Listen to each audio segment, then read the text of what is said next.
포스트 팬데믹 위기인가 기회인가, 오늘 7번째 시간 최후의 심판을 알리는 나팔소리라는 제목으로 요한계시록 14장을 공부하겠습니다. 지난 시간 마지막 시대의 교황권이 하나님의 안식일 대신에 일요일을 세우고 그것을 법으로 만들어서 자신이 경배를 받으려 할 것이라고 말씀드렸습니다. 이것이 실제적으로 가시적으로 드러나기 시작하면 이 세상 역사는 거의 다 끝나가는 것입니다. 그 정도가 되면 하나님께서 개입하셔서 이 마지막 역사를 이루실 것이라고 생각됩니다. 다시 한번 저 두 계명을 대비해서 보시기 바랍니다. 하나님께서는 엄연히 분명히 안식일을 지키라고 말씀하셨어요. 그런데 천주교 10계명에서는 안식일 대신에 주일을 지키라고 명합니다. 하나님의 법을 고쳐서 인간의 법으로 만들어 놓은 일요일을 강제로 휴업하게 하고 그것을 법으로 만들어서 교황을 숭배하게 하면 하나님의 진노와 심판이 임하게 될 것입니다.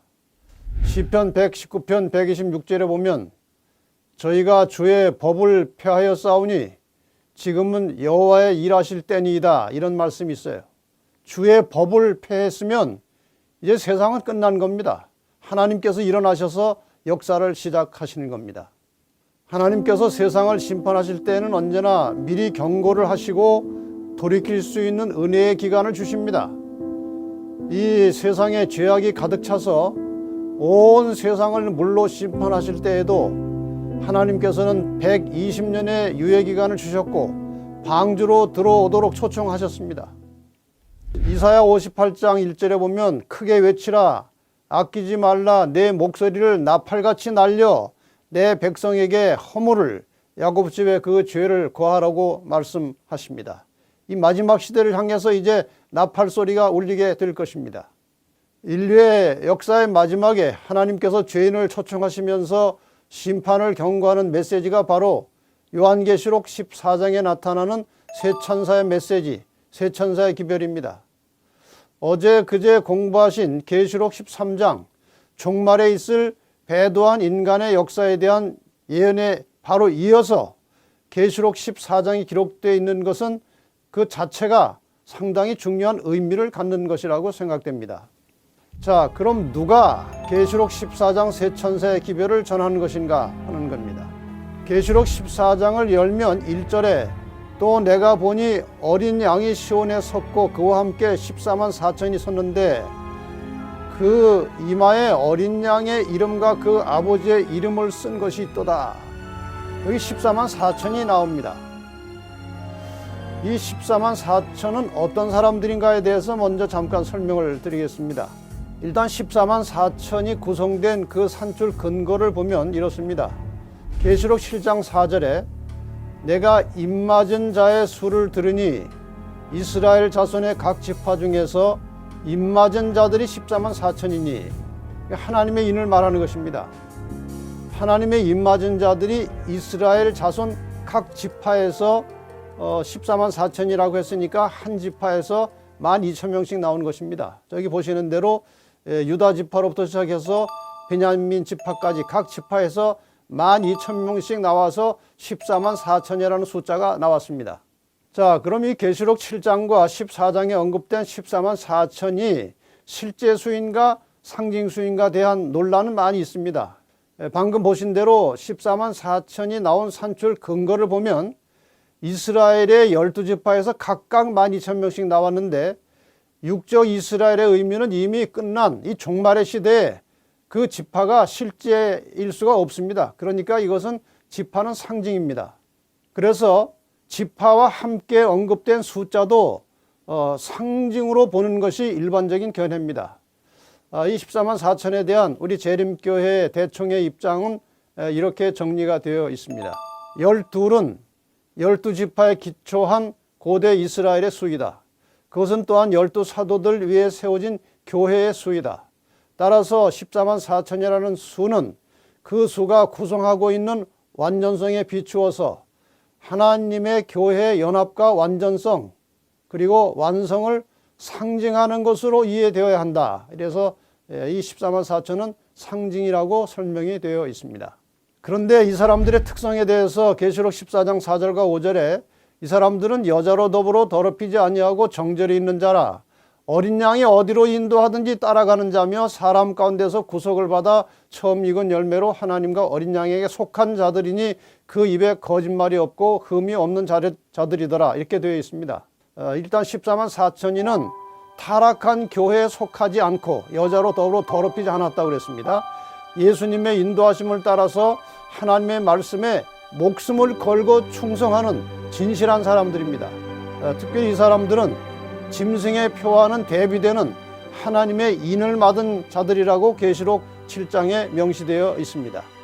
자, 그럼 하나님의 인은 무엇이고 인 맞은 자들은 어떤 사람들인가를 좀 알아보겠습니다. 어제 공부하신 대로 계시록 13장의 짐승의 표가 하나님의 법을 대체한 일요일과 관련이 있다면, 하나님의 인은 당연히 하나님의 법에 명시되어 있는 안식일과 관련을 가질 수밖에 없습니다.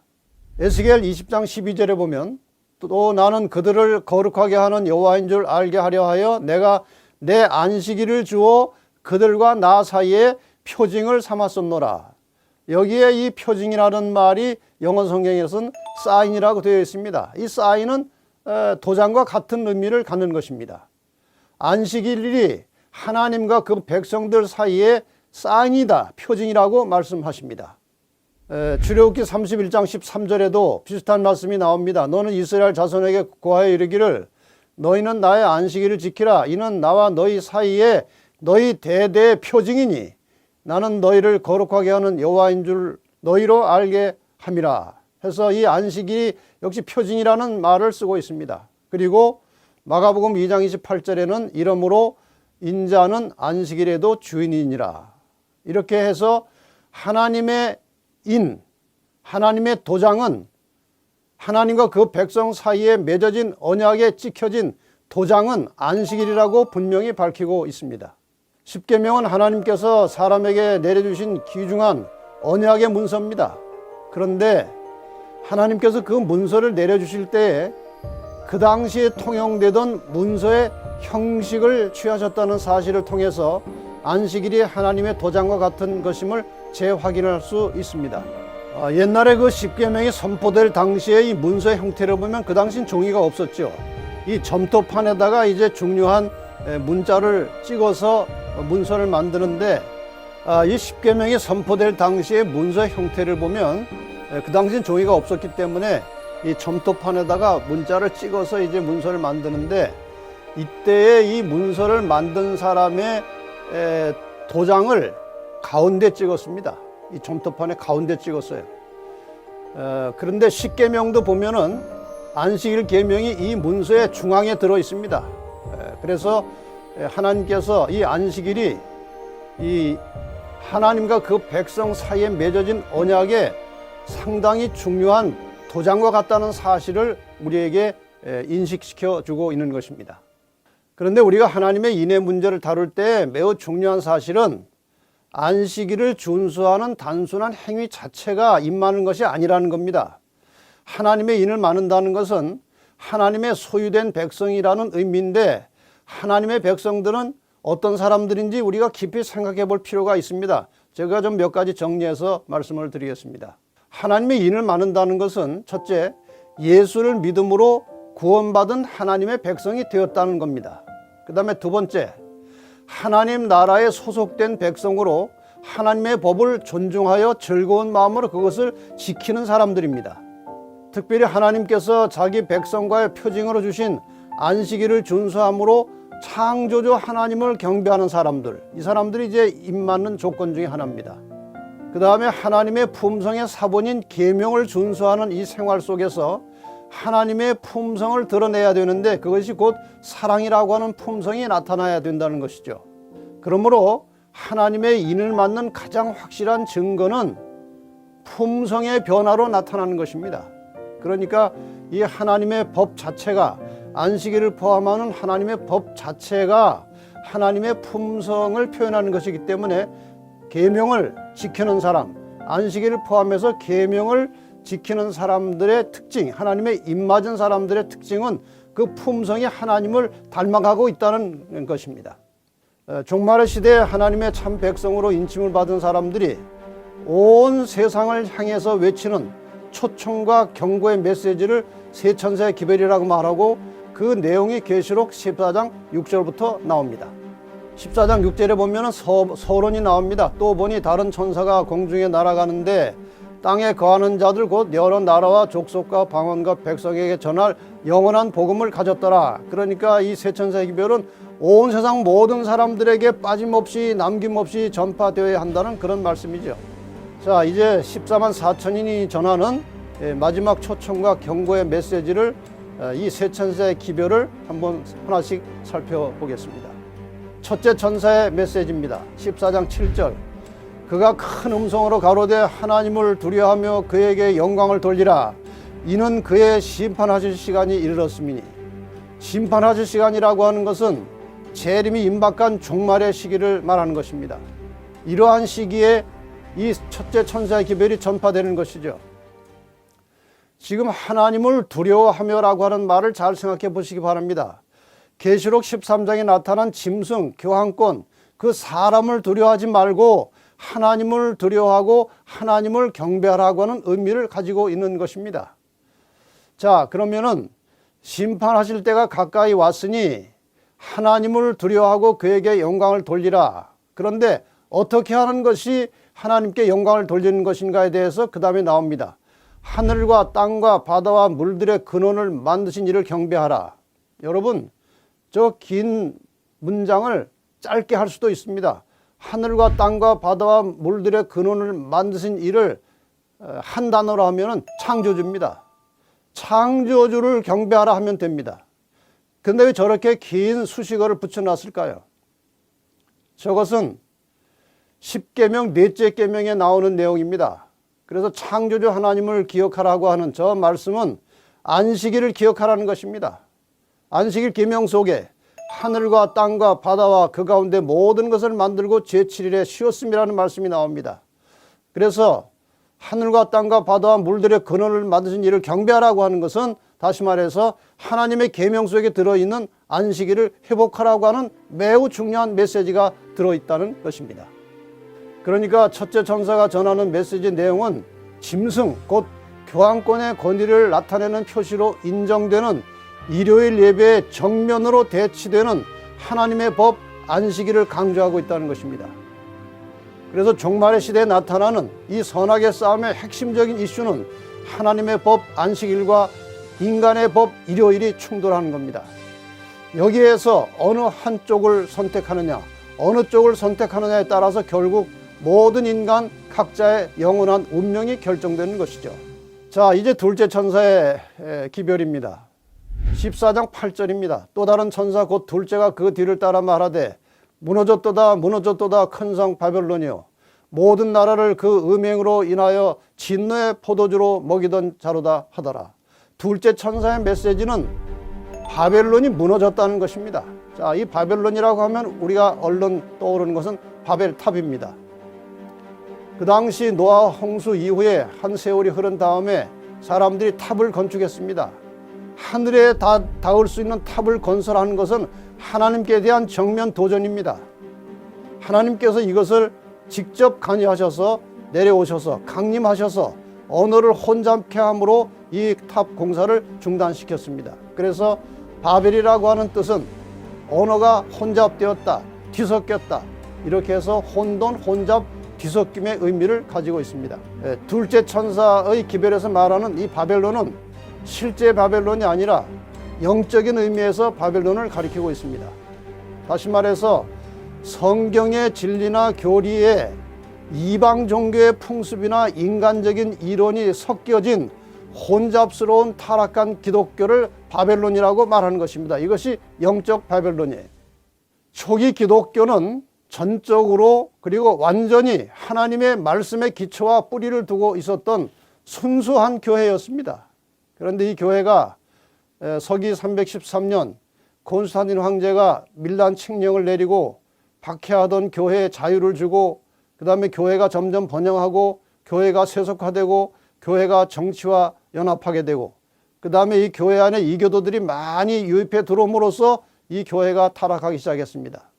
한 역사책에 보면 이렇게 기록되어 있습니다. 이제 기독교는 단지 명목상 그리스도인을 가장한 사람들이 다수를 이루고 큰 비율을 이루고 주류를 이루게 되었다. 그들은 전에 이교도일 때와 다를 바 없었다. 오류와 타락이 홍수처럼 교회에 밀려들었다. 이렇게 해서 순수하던 교회가 완전히 이교의 교리들, 이교의 풍습들이 몰려들어옴으로써 교회는 타락하고 배도하게 된 것입니다. 그래서 이 교회 안에 성경에 없는 영혼불멸설, 일요일 예배, 마리아 숭배, 교황 무류설, 부활절, 그리고 면죄부 판매, 화채설, 연옥설, 영세, 세례, 고해성사 이와 같은 성경에도 없는 여러 가지 복잡한 이교도의 교리들이 이 교회 안으로 몰려 들어와서 순수한 교리와 섞임으로써 영적 바벨론이 된 것입니다. 성경보다 인간의 전통을 상위에 두고 그것을 따랐기 때문에 바벨론이 된 것입니다. 저 교회의 모습을 보시기 바랍니다. 저 성당의 모습. 믿음과 말씀은 죽고 의식과 형식만 남은 배도한 교회의 모습이 바로 저렇게 지어진 것입니다. 그래서 이 종교개혁자들은 교황과 카톨릭을 적그리스도의 바벨론이라고 규정했습니다. 마르틴 루터의 말을 들어봅시다. 바벨론 즉 적그리스도의 나라가 아니면 마치 하나님인 것처럼 교회에 앉아 자신의 교리와 제사로 죄와 멸망의 벌을 증가시키는 죄의 사람, 멸망의 아들이 누구겠는가? 수세기를 통해 이 모든 조건은 교황의 횡포에 의하여 성취되었다. 이렇게 해서 카톨릭이 1차적으로 영적 바벨론이 된 것입니다. 천주교의 오류 잠깐 말씀드렸던 대로 마리아 숭배, 고해성사, 화채설, 미사제도, 연옥설 이런 오류를 가지고 있죠. 개신교가 이제 종교개혁을 일으키면서 신앙의 기본적인 기초를 이렇게 주장했습니다. 오직 성경, 오직 믿음, 오직 예수, 오직 은혜, 하나님께 영광, 이것이 종교개혁의 5가지 정신입니다.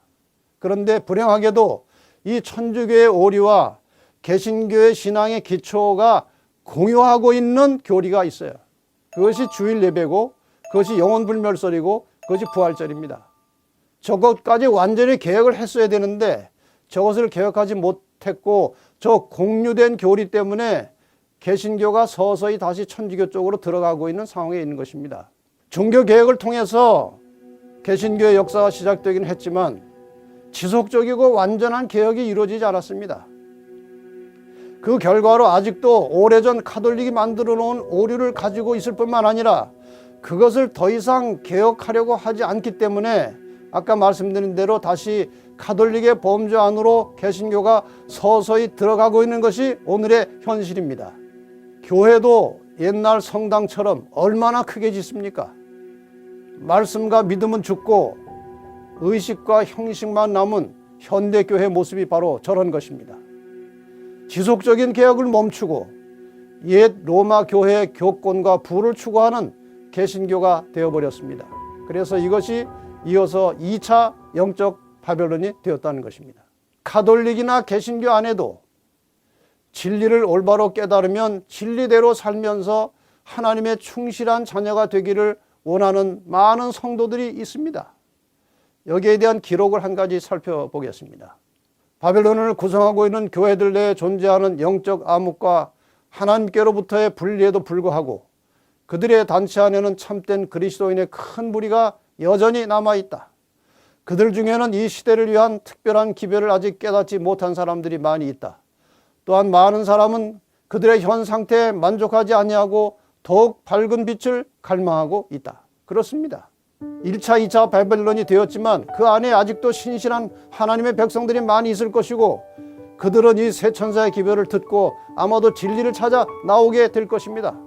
그래서 둘째 천사의 외침은 그 신실한 하나님의 백성들에게 영적 바벨론에서 나오라고 하는 것입니다. 여기에 관해서 계시록 18장 2절에 연속해서 이렇게 기록되어 있습니다. 힘센 음성으로 외쳐 가로되 무너졌도다 무너졌도다 큰 성 바벨론이요 귀신의 처소와 각종 더러운 영에 모이는 곳과 각종 더럽고 가증한 새에 모이는 곳이 되었도다. 18장 4절에 다시 말씀하십니다. 또 내가 들으니 하늘로서 다른 음성이 나서 가로되 내 백성아 거기서 이 영적 바벨론에서 나와 그의 죄에 참여하지 말고 그의 받을 재앙들을 받지 말라고 경고하고 있습니다. 요즘 저희가 운영하는 유튜브 방송을 통해서 이러한 메시지들을 듣고 올바른 진리를 깨닫고 바벨론에서 나오는 분들이 많이 계십니다.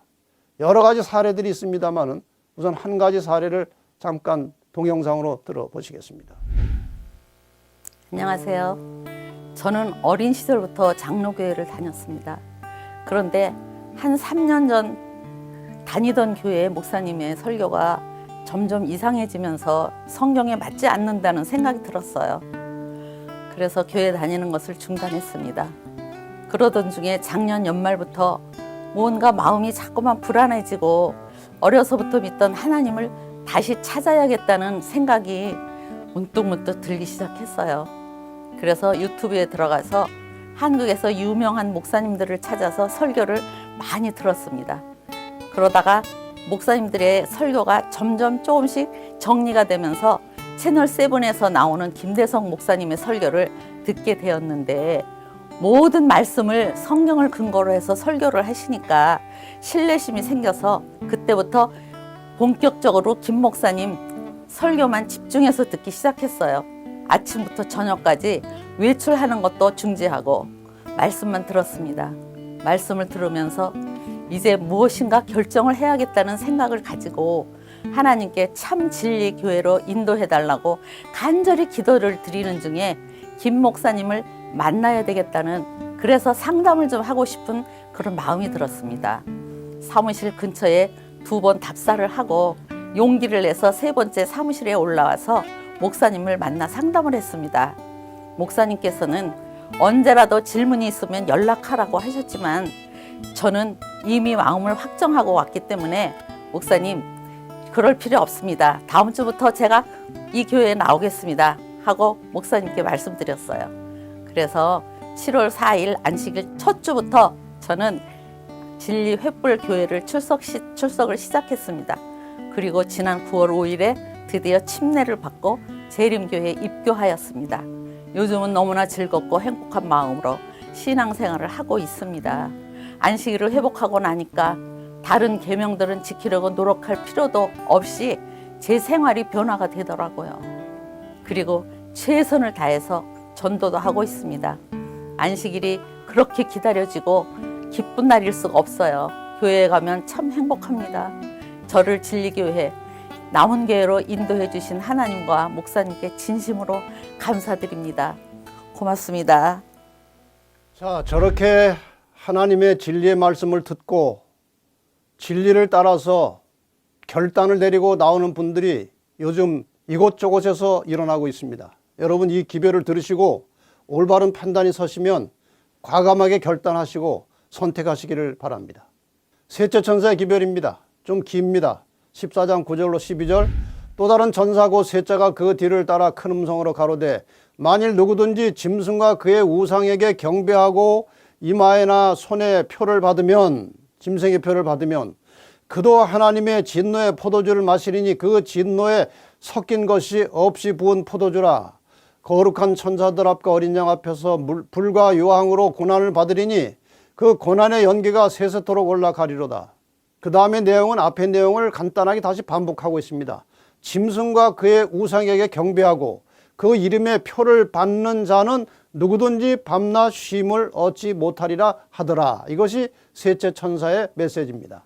셋째 천사의 기별은 계시록 13장의 기별 중에서 짐승의 표, 짐승 경배와 직접 관련을 갖습니다.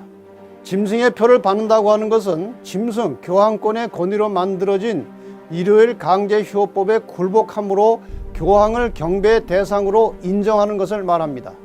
셋째 천사의 기별은 그 짐승의 표를 받고 그에게 굴복하여 경배하는 자들에 대한 최후의 형벌을 경고하면서 짐승의 권위에 굴복하지 말 것을 요구하고 있습니다.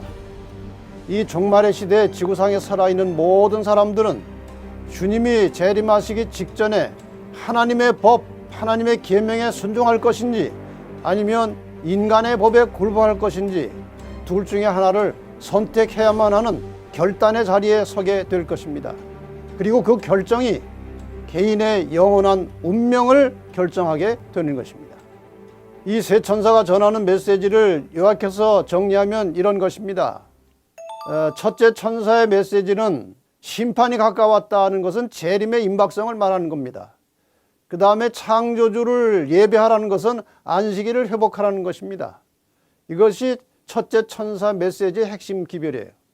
두 번째 천사의 메시지는 첫째 천사의 기별을 거절한 결과 그것은 바벨론이 된다는 것이고 바벨론은 무너진다는 것이고 그러므로 내 백성은 바벨론에서 나오라는 겁니다.